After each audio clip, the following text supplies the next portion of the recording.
Be me, Senior Network Engineer for Metropolitan Utility Solutions, a public-private entity that keeps a decent-sized city humming. We handle everything from the smart grid to the water treatment plants, the city's fiber backbone, and public safety networks. My team keeps the data flowing, the lights on, and the water clean. It's high stakes 24/7. Be not me, Reginald Thorne, Reggie to his face. An external compliance auditor from Verita's compliance group. He arrived 6 weeks ago, radiating an air of superiority and the faint scent of expensive cologne. He was tasked with modernizing our legacy IT infrastructure to meet some vague new federal cybersecurity standard. Reggie was a walking, talking Dunning-Kruger effect. He quoted buzzwords like zero trust architecture and immutable infrastructure, but didn't seem to grasp the practical implications of a single firewall rule. His presence was a constant, low-level hum of anxiety for my team. The first week was a polite dance. He'd demand read-only access to our core routing tables, then stare blankly at the border gateway protocol, or BGP, prefixes, nodding sagely as if deciphering ancient hieroglyphs. He'd make pronouncements about suboptimal routing paths that were actually perfectly engineered for redundancy and latency. One Tuesday, Reggie decided our existing multi-factor authentication, or MFA, system for network devices was insufficiently rigorous. He demanded we implement a new hardware token-based MFA for every single switch and router across the entire city network within 48 hours. This was impossible, logistically and financially. Reggie, I explained calmly, we have thousands of devices. Procuring, configuring, and deploying new hardware tokens for all of them would take months, requiring significant capital expenditure and downtime for a phased rollout. He just waved a dismissive hand. That's a legacy mindset, Alex. Modern solutions are agile. Simply implement a temporary single sign-on solution through a third-party cloud provider. It's what all the major players are doing. He mentioned a service known for high-profile breaches. I explained that integrating an untested cloud single sign-on into our critical infrastructure without proper vetting was a non-starter. Our internal security policy explicitly forbade it. He scoffed. Policies are meant to be updated, Alex. You're too mired in tradition. He then escalated the MFA deficiency to our Chief Information Officer, or CIO, framing it as my team's resistance to best practices. The CIO, a good man but easily swayed by external experts, gave us a stern look. We eventually had to spend 2 weeks documenting why Reggie's plan was unfeasible, which he then dismissed as obstructionist. A few days later, Reggie found a critical vulnerability in our public-facing web portal. It was a perfectly standard configuration on a proxy server, designed to handle high-traffic loads efficiently. Reggie insisted it was a clear path for denial-of-service attacks, because it allowed too many concurrent connections per IP address. We have advanced distributed denial-of-service, or DDoS, mitigation in place, Reggie, I told him, pointing to the monitoring dashboards. This setting is tuned for our expected legitimate traffic profile. Reducing it would cripple our services under normal load. He leaned over my shoulder, tapping the screen with an uncomfortably long finger. No, Alex, this is a gaping maw. Set it to one concurrent connection per internet protocol or IP address. That's true security. No single user needs more than one. He was utterly serious. I stared at him. One connection per IP would block legitimate users if they opened multiple tabs or refreshed too quickly. It was insane. I pushed back hard, citing our service-level agreements and a decade of operational data. Reggie became visibly agitated. I'm telling you, Alex, this is a glaring hole. My report will reflect your team's unwillingness to address fundamental security principles. He implied that our entire network was a house of cards. I documented the interaction, verbatim, in a private log, every single interaction. My gut told me I would need it. The real trouble started when Reggie set his sights on our core network topology, specifically our Border Gateway Protocol, or BGP, routing. Our city's backbone relied on a robust BGP peering arrangement with multiple upstream providers, designed for maximum resilience. We had a specific internal routing policy that allowed for dynamic failover of critical supervisory control and data acquisition, or SCADA, traffic, which managed our power grid and water systems. This policy involved advertising certain internal routes with specific attributes to ensure they stayed local unless a primary link failed. Reggie, after 3 days of poring over our BGP configuration diagrams with a perpetually furrowed brow, declared our internal route advertisement policy suboptimal and insecure. He claimed it exposed our internal network structure to external peering partners, which was technically true, but also entirely by design for failover. He called it a route leakage vulnerability. Your BGP route map for internal segments, he declared with the air of a prophet, is inefficient. You're advertising legacy private autonomous system, or AS, numbers, which is sloppy practice. You need to strip those out at the border and rely solely on external peering for everything. He pointed to a specific BGP route map statement that filtered outgoing advertisements. He wanted it removed. Reggie, that route map ensures our SCADA traffic stays within our network and only advertises internal prefixes to upstream providers when absolutely necessary for redundancy. I explained, trying to keep my voice even. Removing it will blackhole our internal SCADA control planes if there's a localized link failure. It will create a routing loop for critical systems. He just shook his head. Nonsense, Alex. External peers don't need to know your internal machinations. It's a cleanup. Your legacy approach is creating unnecessary attack surface. The modern approach is to streamline, simplify. He pulled out his laptop, opened a terminal, and started typing furiously as if to prove a point. I'm a certified network security architect, Alex. I've done this 100 times. I watched in horror as he navigated to the command line interface of our primary border router, the one handling all citywide internet traffic. He tried to log in with an administrator account. He somehow acquired, probably social, engineered from a junior admin during a security interview. I immediately revoked his temporary credentials using our central identity management system. He slammed his laptop shut, his face turning an alarming shade of red. "What was that, Alex?" he seethed, standing up abruptly. "Are you trying to obstruct a compliance audit? This is a direct insubordination. Reggie, you do not have authorization to directly modify production network devices," I stated, my voice firm despite the tremor in my hands. Our change control policy explicitly states that all changes must go through a documented review process, with scheduled maintenance windows, and must be performed by an authorized internal engineer. He scoffed. "A policy designed to slow progress. This is an immediate security remediation. Your team is dragging its feet. I will simply inform the Chief Information Officer that you are actively preventing critical security improvements. I will demand full administrative access. If you refuse, I will perform the change myself and hold you personally responsible for any security incidents that arise from your legacy configuration." My heart hammered in my chest. This was the breaking point. He wasn't just arrogant, he was dangerous. He would make the change, something that would undoubtedly cause a catastrophic outage, and then try to pin it on me and my team. He made it clear he would demand the Chief Information Officer grant him direct admin privileges. I knew the Chief Information Officer would buckle under the pressure. As he stormed off to the Chief Information Officer's office, I went into read-only mode. My hands moved quickly across the keyboard, opening multiple windows on my monitoring console. I began documenting everything. First, I pulled up the official Metropolitan Utility Solutions Employee Handbook, specifically Section 4.7, Change Management and Production Systems Access. It clearly outlined the protocol. All changes must be logged, approved by at least 2 senior engineers, tested in a staging environment, and implemented during a scheduled outage window.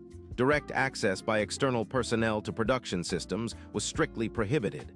Next, I accessed the contract between Verida's compliance group and Metropolitan Utility Solutions.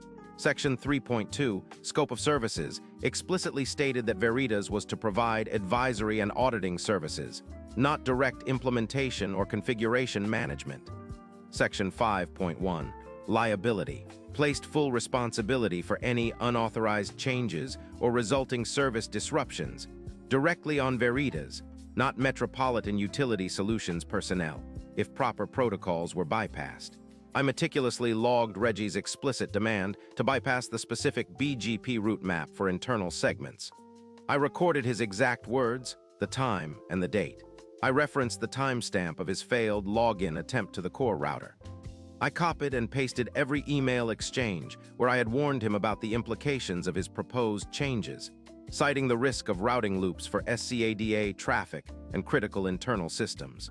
I even included the incident report from the previous week, where his DDoS mitigation suggestion crippled our internal finance portal for 30 minutes. I then pulled up a specific paragraph from the network architecture guidelines. All routing for SCADA and public safety traffic shall prioritize internal network stability and redundancy, utilizing dynamic BGP attributes and local preference policies to ensure failover capability without relying solely on external peer advertisements for internal routes. I highlighted it. Reggie's proposed change directly violated this foundational principle. The Chief Information Officer, looking weary, called me into his office an hour later. Reggie was sitting there, smirking, radiating smug satisfaction. "Alex," the Chief Information Officer began, "Reginald has presented a compelling case for immediate remediation of a critical BGP vulnerability. He insists that your team's reluctance to implement this change is jeopardizing our network's integrity. I've granted him temporary, supervised administrative access to the core router, effective immediately. He will perform the necessary BGP route map adjustment." My gaze met Reggie's. His eyes held a triumphant gleam. "Of course, sir," I said, my voice calm, almost serene. "As per standard operating procedure, I will be present to observe and log all changes made, ensuring compliance with internal security and operational policies. I will also ensure all pre-change configuration backups are in place." I already had them. Reggie's smirk faltered slightly. He expected me to argue, to plead. My compliance unnerved him. "See, Alex, no need for drama," he said, trying to regain his composure. I ignored him. "Chief Information Officer, sir, I also need written confirmation that this change, bypassing our standard change control process and performed by an external entity, is being conducted under your direct instruction, and that you acknowledge the potential risks outlined in my previous communications regarding SCADA and internal routing." The Chief Information Officer hesitated, looking between Reggie's expectant face and my own impassive one. He sighed, rubbing his temples. "Yes, Alex, consider this my direct instruction. Just make it happen, and make sure it's done without any further issues." He typed out a brief email, copying us both, confirming his direct order and acknowledgement of potential risks. I made sure to save that email to my growing dossier. The trap was set. We walked to the data center, the air thick with unspoken tension. Reggie, eager to prove his genius, pulled up the router configuration. "All right, Alex, stand by. I'm going to remove this redundant and insecure route map entry. This will clean up your BGP advertisement profile." He navigated to the BGP configuration, found the route map I had warned him about, and typed the "no" command. "No route map MUS out permit 10, he pressed enter. The command executed instantly. He looked at me, a triumphant, condescending smile playing on his lips. "See, simple, no fuss. Now your BGP is clean." Then the alarms began, not sirens, but the digital kind.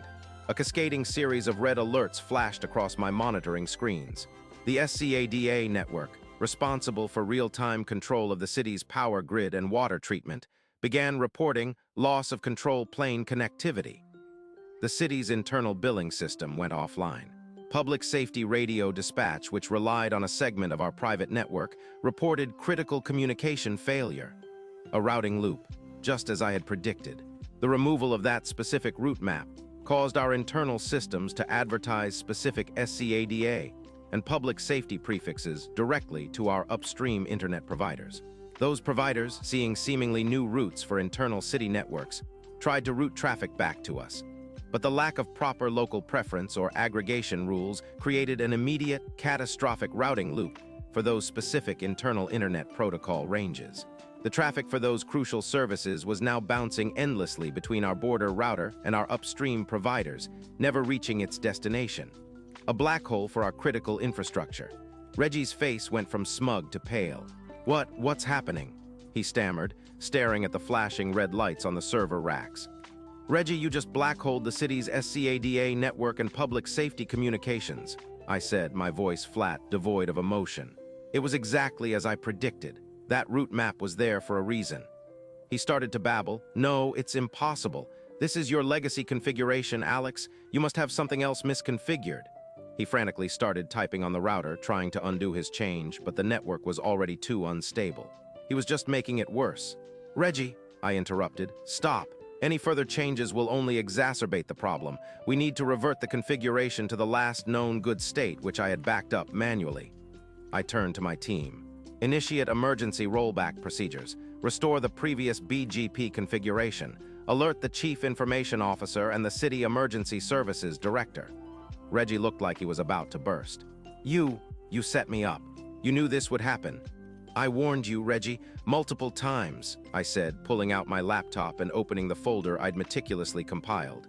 And I documented every single warning, every one of your demands, every policy you insisted on violating, every email from the Chief Information Officer acknowledging the risks and giving his direct order to proceed. I projected my screen onto the main monitoring display. The logs scrolled. Timestamps of Reggie's demands, my documented warnings, the specific contract clauses, the employee handbook excerpts, the Chief Information Officer's email. Everything was there, timestamped, irrefutable. My malicious compliance was flawless. The data center door burst open. The Chief Information Officer, looking utterly horrified, stood there, flanked by 2 members of the City Council and the head of emergency services. They had heard the alarms, received the emergency calls. "What in God's name is going on, Alex?" the Chief Information Officer demanded, his face ashen. I calmly pointed to the screen. "Sir, Mr. Thorne, under your direct instruction, made a configuration change to our core BGP routing table. This change has resulted in a complete loss of control plane connectivity for the city's SCADA network, disrupted public safety communications, and rendered our internal billing systems inoperable. As I had repeatedly warned, this specific modification created a routing loop for critical internal traffic." Reggie tried to interject. "It was his fault. He has a poorly designed network." I held up a hand. "I provided multiple written warnings, sir, which were overridden. Furthermore, I have documented proof that Mr. Thorne attempted to implement this change himself, bypassing all standard change control, before you granted him direct administrative access. This directly violates both our internal policy and the terms of Verita's compliance group's contract." I pointed to the relevant sections on the screen. The City Council members were whispering furiously. The head of emergency services was already on his phone, barking orders. "Mr. Thorne," one of the council members said, his voice dangerously low, "your contract with the city explicitly states that any direct actions causing service disruption due to bypassing established protocols would result in immediate termination and potential legal action for damages. Do you have any explanation for why you chose to ignore the lead engineer's warnings and proceed with such a disruptive, unauthorized change?" Reggie just stood there, speechless, his face drained of all color. He was trapped. My team was already working frantically to roll back his change. The city was in chaos, but the blame, unequivocally, landed squarely on Reginald Thorne. Update 2 weeks later, the dust has mostly settled. It took us nearly 6 hours to fully restore all critical services and purge the routing black hole Reggie created. The City Council launched an immediate investigation. Verita's compliance group tried to distance themselves, but my meticulously documented paper trail was impenetrable.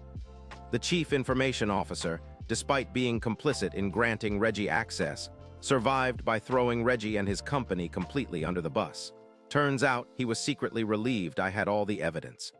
Reggie Thorne was not only fired, but Verita's compliance group's contract with the city was immediately terminated, and they're facing a multi-million-dollar lawsuit for damages and service disruption.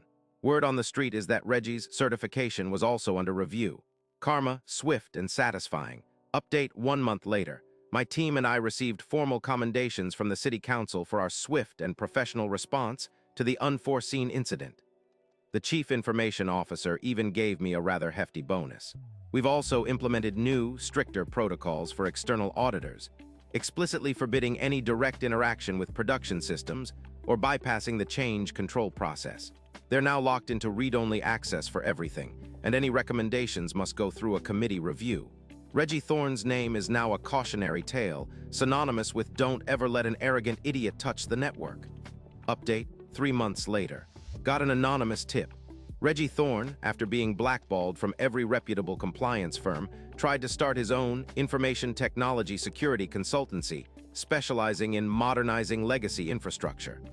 His first and only client, a small local bakery trying to set up a new online ordering system. He managed to completely brick their new point-of-sale terminals, trying to optimize their network stack. The bakery went back to pen and paper. Some people just never learn.